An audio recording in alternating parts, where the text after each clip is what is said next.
Save them. Are you quite sure you won't go with us? Quite sure.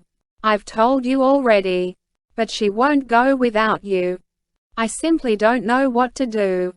You'll have to help me in a different way.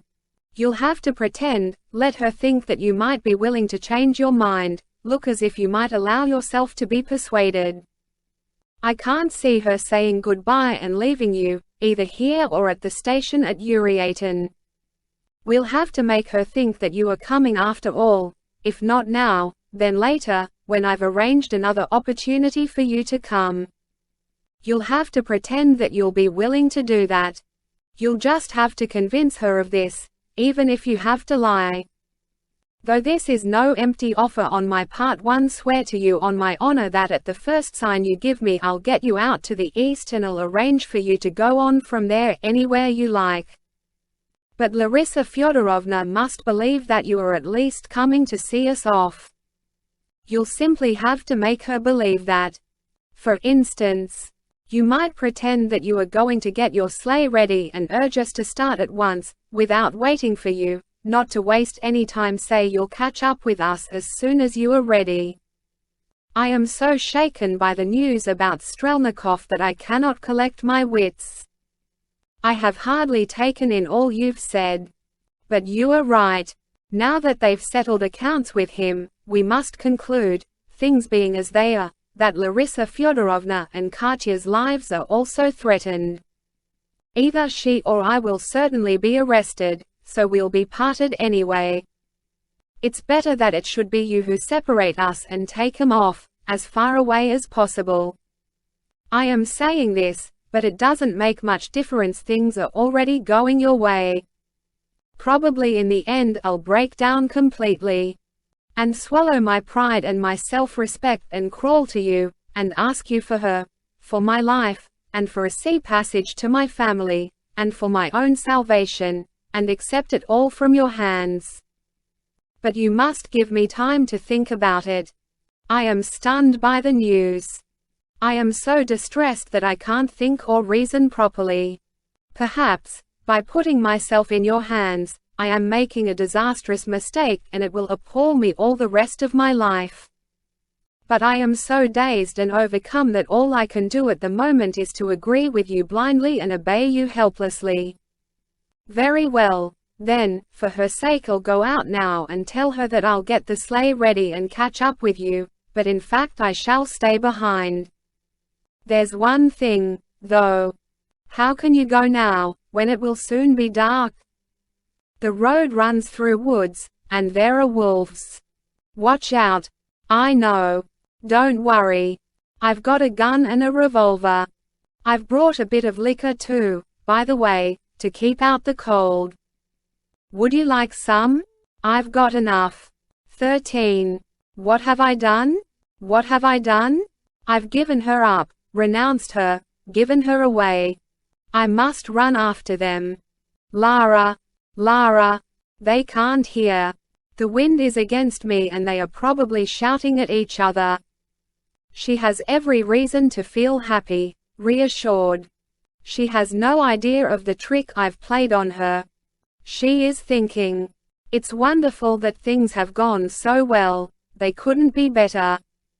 Her absurd, obstinate Yurochka has relented at last, thank heaven. We are going to a nice, safe place, where people are more sensible than we are, where you can be sure of law and order. Suppose even, just to be annoying, he doesn't come on tomorrow's train, Komarovsky will send another to bring him, and he'll join us in no time at all. And at the moment, of course, he's in the stable, hurrying, excited, fumbling with the harness, and he'll rush after us full tilt and catch up with us before we get into the forest. That's what she must be thinking. And we didn't even say goodbye properly. I just waved to her and turned back, trying to swallow my pain as if it were a piece of apple stuck in my throat, choking me. He stood on the veranda, his coat over one shoulder. With his free hand he was clutching the slender wooden pillar just under the roof as if he meant to strangle it. His whole attention was concentrated on a point in the distance. There a short stretch of the road could be seen climbing uphill, bordered by a few sparse birches. The low rays of the setting sun fell on this open space, and there the sleigh, now hidden by a shallow dip, would appear at any moment. "Farewell, farewell," he said over and over again in anticipation of that moment. His words were breathed almost soundlessly into the cold afternoon air. "Farewell, my only love, my love forever lost. They're coming, he whispered through dry, blenched lips as the sleigh shot like an arrow out of the dip, swept past the birches one after another, gradually slowing down, and oh, joy! Stopped before the last of them.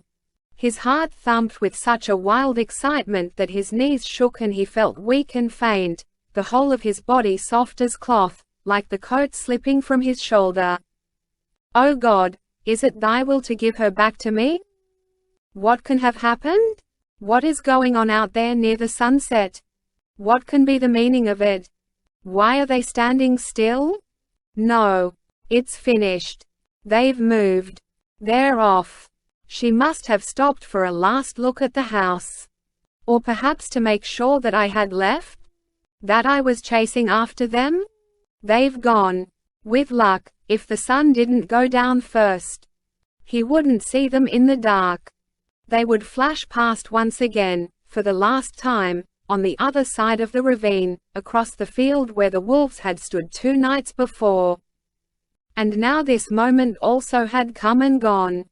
The dark red sun was still round as a ball above the blue snowdrifts along the horizon, flooding the plain with a juicy pineapple-colored light that the snow greedily sucked in, when the sleigh swept into sight and vanished. "Farewell, Lara, until we meet in the next world. Farewell, my love, my inexhaustible, everlasting joy.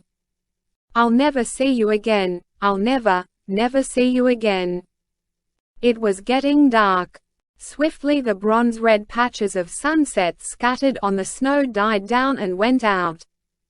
The soft, ashy distance filled with a lilac dusk that turned to deep mauve. Its smoky haze smudging the fine lacework of the roadside birches lightly traced on the pink sky, pale as though it had suddenly grown shallow. Grief had sharpened Yurii Andreevich's senses and quickened his perception 100-fold. The very air surrounding him was rare, unique. The winter evening was alive with sympathy, like a friendly witness. It was as if there had never been such a dusk before, and night were falling now for the first time in order to console him in his loneliness and bereavement. As if the valley were not always girded by a panorama of wooded hills on the horizon, but the trees had only taken up their places now, rising out of the ground in order to comfort him with their presence. He almost waved away the tangible beauty of the hour, like a crowd of persistent friends, almost saying to the lingering afterglow, "Thank you, I'll be all right." Still standing on the veranda, he turned his face to the shut door, his back to the world. "My bright sun has set," he kept repeating inwardly, as though trying to engrave these words in his memory. He did not have the strength to utter all these words aloud. He went into the house. A double monologue was going on in his mind, 2 different kinds of monologue, the one dry and businesslike, the other addressed to Lara, like a river in flood. "Now I'll go to Moscow," ran his thoughts. "The first job is to survive. I must not force myself to sleep. Instead, I must work all through the night till I drop with exhaustion. Yes, and another thing, light the stove in the bedroom at once. There is no reason why I should freeze tonight." But there was also this other, inward conversation. "I'll stay with you a little, my unforgettable delight, for as long as my arms and my hands and my lips remember you. I'll put my grief for you in a work that will endure and be worthy of you. I'll write your memory into an image of aching tenderness and sorrow. I'll stay here till this is done, then I too will go." This is how I will portray you. I'll trace your features on paper as the sea, after a fearful storm has churned it up, traces the form of the greatest, farthest reaching wave on the sand. Seaweed, shells, cork, pebbles, the lightest, most imponderable things that it could lift from its bed, are cast up in a broken, sinuous line on the sand. This line endlessly stretching into the distance is the frontier of the highest tide. That was how life's storm cast you up on my shore, oh my pride, that is how I'll portray you. He went in, locked the door behind him, and took off his coat.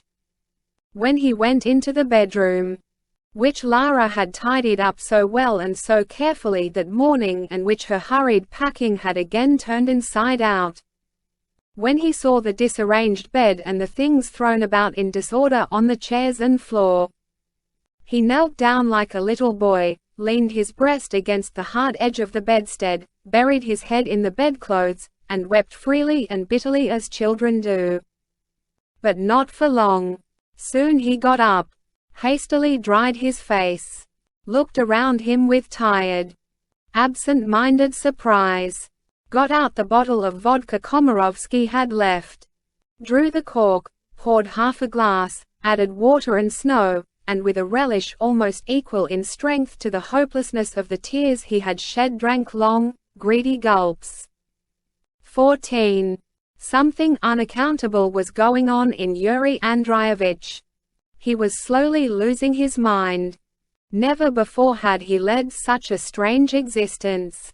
He neglected the house, he stopped taking proper care of himself, he turned night into day and had lost count of time since Lara had left. He drank vodka and he wrote about Lara. But the more he crossed out and rewrote what he had written, the more the Lara of his poems and notebooks grew away from her living prototype. From the Lara who was Katia's mother off on a journey with her daughter. The reason for his revision and rewriting was his search for strength and exactness of expression. But they also followed the promptings of an inward reticence that forbade him to disclose his personal experiences and the real events in his past with too much freedom, lest he offend or wound those who had directly taken part in them. As a result, his feeling, still pulsing and warm, was gradually eliminated from his poems, and romantic morbidity yielded to a broad and serene vision that lifted the particular to the level of the universal and familiar. He was not deliberately striving for such a goal. But this broad vision came of its own accord as a consolation.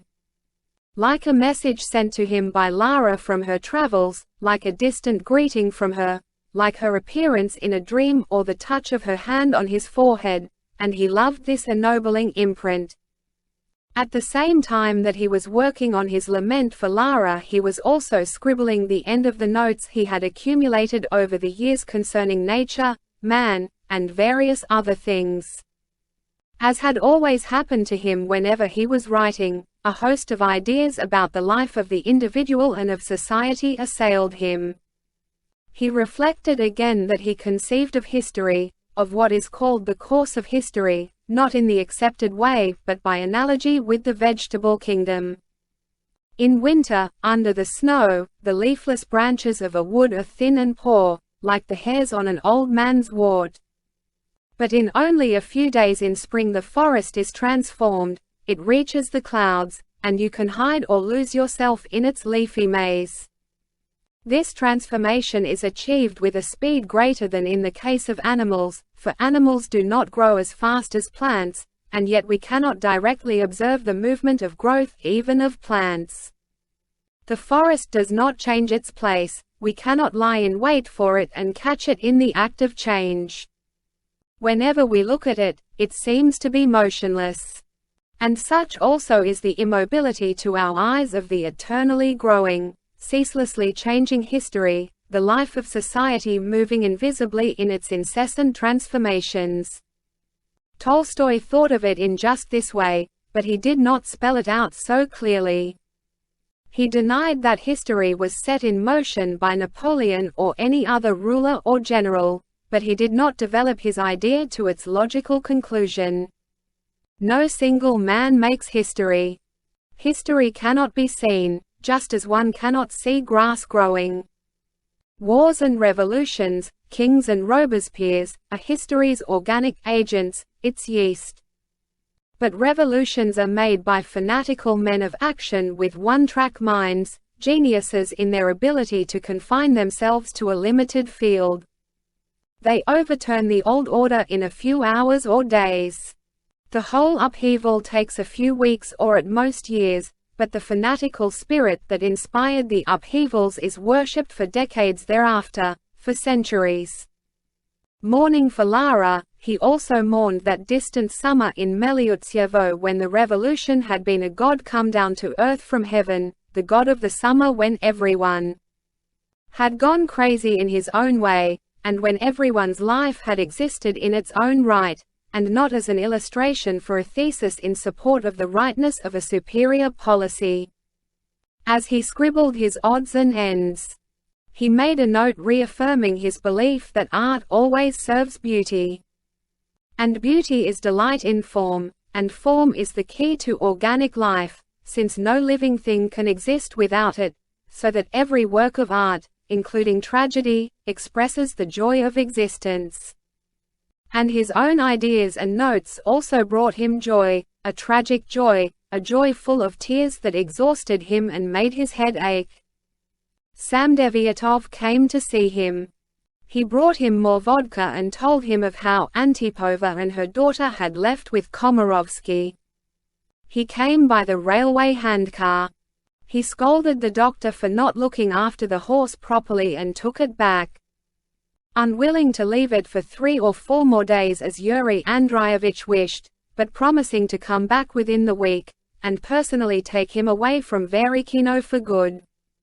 Sometimes, after losing himself in his work, Yurii Andreyevich suddenly remembered Lara as vividly as if she were before him, and broke down from tenderness and the sharpness of his loss. As in his childhood, when after his mother's death he thought he heard